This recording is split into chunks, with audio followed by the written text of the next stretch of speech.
Good morning, student. Today again we read our chapter second of economic people as a resource.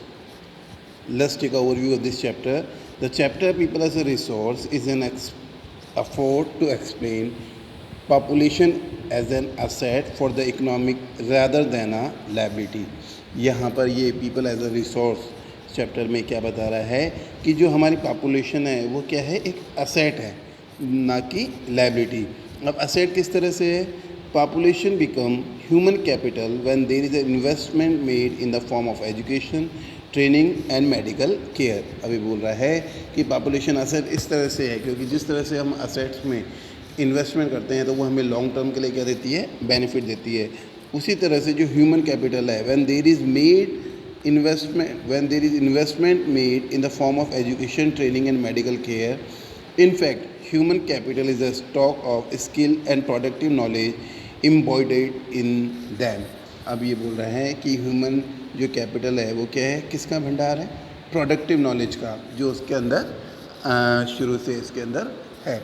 अब यहाँ पर ये people as a resource में ये बता रहा है कि जो एक कंट्री की पॉपुलेशन है वो क्या है, एक रिसोर्स है और उस रिसोर्स को हम किस तरह से यूज़ कर सकते हैं, with the help of skill, education and health.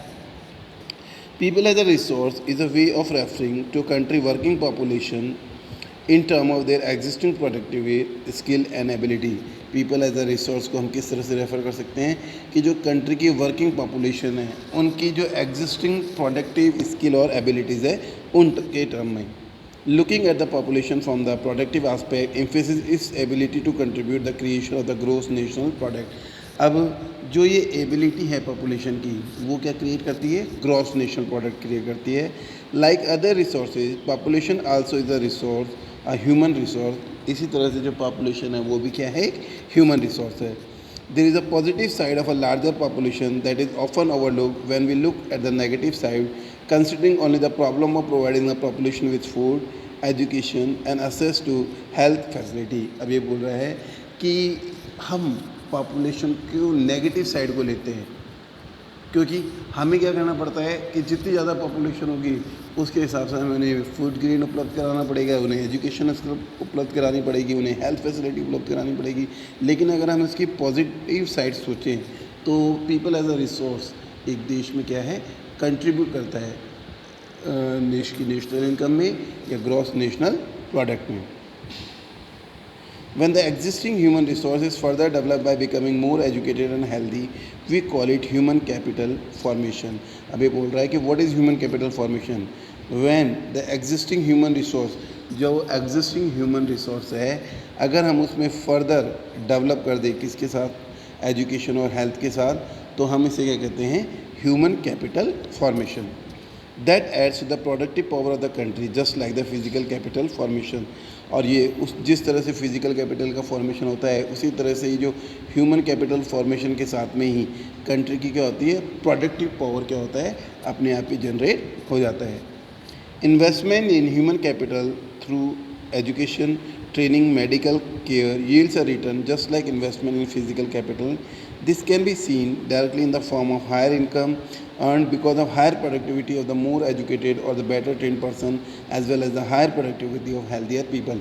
अब ये बोल रहा है कि अगर हमने ह्यूमन कैपिटल में इन्वेस्टमेंट कर दिया तो वो क्या होगा, उसमें अगर हमने एजुकेशन के माध्यम से अगर हमने उसके अंदर इन्वेस्ट किया तो वो हमें क्या देगा, हायर प्रोडक्टिविटी देगा। और अगर हमने ज़्यादा पर्सन को ट्रेन किए तो वो क्या करेगा, higher productivity of healthier people भी हमारे यहाँ पर होंगे। अब एक एग्जांपल लेते हैं।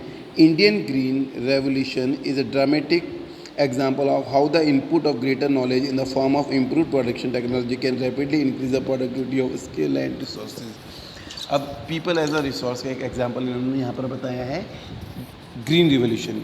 ग्रीन रिवोल्यूशन में क्या हुआ कि किस तरह से जो लैंड स्केयर रिसोर्सेज थी उससे क्या किया गया, हाई प्रोडक्टिविटी ऑब्टेन की गई। ये प्रोडक्टिविटी कैसे ऑब्टेन की गई, with the knowledge. India's IT revolution is a striking instance of how the importance of human capital has come to acquire a higher position than that of material, plant and machinery. अब जो ये इसी तरह से बोला है कि जो इंडिया की IT एजुकेशन है उसने क्या किया है, हमारे जो एक बहुत ही ज़बरदस्त रिवोल्यूशन ला दिया है और हमारे देश की क्या होती है एक हायर पोजीशन हो गई है other than that of material plant and machinery. Not only do the more educated and healthier people can gain through higher income, society also gains in other indirect ways because the advantage of more educated or a healthier population is spared to those also who themselves are not directly educated or given health care. अब ये बोल रहे हैं कि not only do the more educated and healthier people gain through higher income, कि सिर्फ जो healthier और जिन्होंने एजुकेशन प्राप्त की है वही हायर इनकम प्राप्त नहीं कर रहे हैं, बल्कि सोसाइटी को भी उनसे क्या हो रहा है डायरेक्ट और इनडायरेक्ट रूप से उनके एडवांटेज मिल रहे हैं. In fact human capital is one way superior to other resources like land and physical capital. Human resource can make use of land and capital. Land and capital cannot become useful on its own. अब ये बोल रहे हैं कि जो human capital है वो other जो रिसोर्सेज है लाइक लैंड है, कैपिटल है, उनसे क्या है ज़्यादा इंपॉर्टेंट है, क्योंकि लैंड और कैपिटल भी विदाउट ह्यूमन रिसोर्स के क्या है व्यर्थ है. For many decades in India, a large population has become considerably a liability rather than an asset. बहुत दशक पहले क्या था कि इंडिया की जो पॉपुलेशन है वो क्या थी, एक लाइबिलिटी थी देश के ऊपर. But a large population need not be burden for the economy. It can be turned into a productive asset by investment in human capital. For example, by spending resource on education and health for all, training of industrial and agriculture worker in use of modern technology, use scientific research and so on. अब ये बोल रहा है कि उस population को क्या किया जाए, एक लाइबिलिटी नहीं बनकर, यानी लाइबिलिटी नहीं बनाकर या बर्डन नहीं बनाकर हमें क्या करना है, उनको एक प्रोडक्टिव असेट्स में कन्वर्ट करना है with the help of human capital, like spending resources on education and health for all, training of industrial and agriculture worker in the use of modern technology. हमें क्या करना है, इंडस्ट्रियल और जो हमारा एग्रीकल्चर सेक्टर है वहाँ पर लेटेस्ट टेक्निक को यूज़ करना है और साइंटिफिक रिसर्च के द्वारा उन सब चीज़ों को क्या बनाना है, प्रोडक्टिव बनाना है. The two following cases illustrate how people can try to become a more productive resource. अब यहाँ पर इन्होंने दो स्टोरी दी है, साकाल और विकास की. There were two friends, Vilas and Sakal, living in the same village, Simapur. His mother, Sheila, looked after domestic chores. His father, Bhuta Chaudhary, worked in an agriculture field. Shakal helped her mother in domestic chores. He also looked after his younger brother, Jitu, and sister Situ. His uncle Sham had passed the matriculation examination but was sitting idle in the house as he had no job. Bhuta and Sheila were eager to teach Shakal. They forced him to join the village school, which he soon joined. He started studying and completing his higher secondary education. His father persuaded him to continue his study. He raised a loan for Shakal to study vocational courses in computer. Shakal was meritorious and interested in his studies from the beginning. With great vigor and enthusiasm, he completed his course. After some time, he got a job in a private firm. He even designed a new kind of software. This software helped him increase the sale of our firm. His boss acknowledged his service and rewarded him with a promotion. अब देखिए यहाँ पर क्या हुआ, शाकाल को क्या किया, उसके पिताजी ने क्या किया, स्कूल में एडमिशन कराया. तो उसने अपनी हायर एजुकेशन कंप्लीट की, वो बहुत ही मेरिटियस था, तो उसके पिताजी ने उसे क्या किया, वोकेशनल एजुकेशन दिला दी कंप्यूटर वाली. और इसका और शाकाल शुरू से क्या था, मेरिटियस था और इंटरेस्टेड था स्टडी के अंदर. तो शाकाल ने अपनी एजुकेशन से क्या किया, बहुत ज़्यादा डेवलप किया और उसको जॉब में भी प्रमोशन मिला. उसने इस तरह के सॉफ्टवेयर बनाए जिससे कि फर्म का जो बिज़नेस है वो इंक्रीज़ हो सके. तो यहाँ से क्या किया गया कि पीपल एज अ रिसोर्स में अगर एजुकेशन के माध्यम से इन्वेस्ट किया जाएगा तो उसका कोई ना कोई प्रोडक्टिव चीज़ उससे निकलेगी. Let's take a story of Vilas. Vilas was an 11-year-old boy residing in the same village as Sakal. Vilas' father Mahesh was a fisherman, मछुआरा था. His father passed away when he was 2-year-old. His mother Geeta sold fish to earn money to meet family. She bought fish from the landowner pool and sold it to the nearby mandi. She could earn only rupees 150 a day by selling fish. Vilas became a patient of arthritis. Vilas को क्या था, घुटनों का दर्द था. His mother could not afford to take him to the doctor, और उसकी माता जी अफोर्ड नहीं कर सकती थी कि उसको डॉक्टर के पास में लेके जाए. He was not interested, he could not go to school either. Vilas became a patient. This mother could not afford to take him to doctor. He could not go to school either. वो school भी नहीं जाता था. He was not interested in study. वो study में interested नहीं था. He helped his mother in cooking and also looked after his younger brother Mohan. After some time, his mother fell sick, and there was no one to look after her. There was no one in the family to support them. Vilas too was forced to sell fish in the same village. He like his mother earned only a miser income. अब देखिए यहाँ पर शाकाल की story में क्या था, उसमें investment किया उसके फादर ने एजुकेशन के अंदर, तो उसको क्या किया, एक अच्छी जॉब मिली और उसको धीरे धीरे उसने वहाँ पर सॉफ्टवेयर डेवलप किया तो उसे जॉब्स के अंदर प्रमोशन मिला. अब यहाँ पर विलास क्या था, वो आर्थराइटिस का पेशेंट था, यानी उसके पास हेल्थ भी अच्छी नहीं थी और उसकी मदर से अफोर्ड नहीं कर सकती कि डॉक्टर को दिखाए और वो पढ़ना भी नहीं चाहता था. तो उसकी माताजी की मृत्यु के बाद में सेम उसने भी वही वर्क किया जो उसकी माताजी करती थी, यानी वो फ़िश बेचने लगा और उस फ़िश से उसको बहुत ही कम इनकम होती थी. In the two cases, in the two case studies, we saw Shakal went to school and Vilas did not go. Shakal was physically strong and healthy. There was no need for him to visit the doctor frequently. Vilas was a patient of arthritis.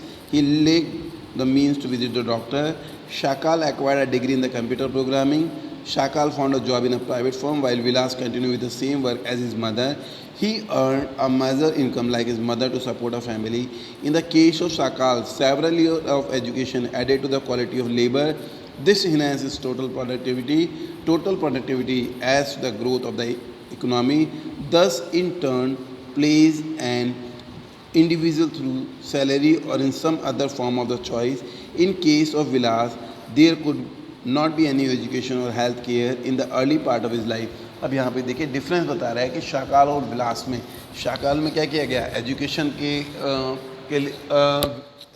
Education में उसके father ने investment किया और आने वाले कुछ समय में उसे उसका प्रॉफिट मिला और वो एक सॉफ्टवेयर इंजीनियर के रूप में एक प्राइवेट फर्म के अंदर वर्क करने लगा. जबकि विलास में इस तरह का कुछ भी इन्वेस्टमेंट नहीं किया गया था, ना तो उसकी हेल्थ के लिए ना उसकी एजुकेशन के लिए. तो वो क्या कर रहा था, अपनी मदर की तरह से फ़िश बेच रहा था. Investment in human resource can give high rates of return in future. अब ये बोल रहे हैं कि अगर हम ह्यूमन रिसोर्स में इन्वेस्टमेंट करेंगे तो हमें high rate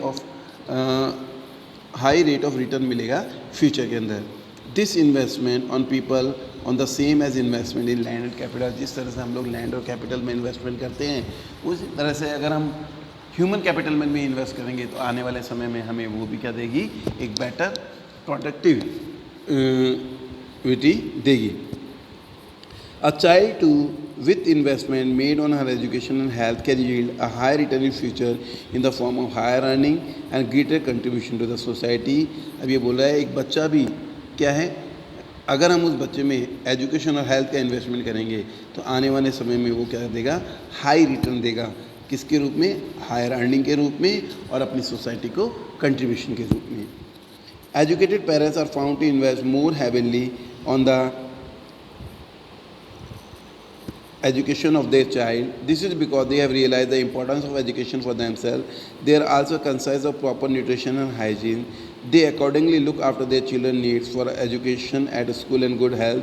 A virtuous cycle is thus created in this case. In contrast, a vicious cycle may be created by disadvantaged parents who themselves uneducated and lacking in hygiene keep their children in similarly disadvantaged state. अब ये बोल रहा है कि एक जो educated माता पिता होते हैं वो अपने बच्चों के अंदर क्या करते हैं, ज़्यादा इन्वेस्टमेंट करते हैं एजुकेशन का, ताकि उन्हें आने वाले समय में हायर प्रोडक्टिविटी मिल सके. जबकि एक व्यक्ति जो अनएजुकेटेड होता है वो इस तरह से इन्वेस्टमेंट नहीं करता है और उसे लंबे समय तक इस तरह के डिसएडवांटेज झेलने पड़ते हैं. Countries like Japan have invested in human resource. They did not have any natural resource. These countries are developed rich. They import the natural resources needed in their country. How did they become rich developed? They have investment on people, especially in the field of education and health. अब Japan है, Japan ने कैसे develop country बना, Japan develop country किस तरह से बना, क्योंकि वहाँ की गवर्नमेंट ने क्या किया, लोगों में इन्वेस्टमेंट किया एजुकेशन और हेल्थ के अंदर. तो उनकी इफ़िशियंसी का उस देश पर भी इफेक्ट पड़ा और उनके प्रोडक्शन पर भी इफ़ेक्ट पड़ा. That's all for the today. Tomorrow we read our next topic, that is economic activities by men and women.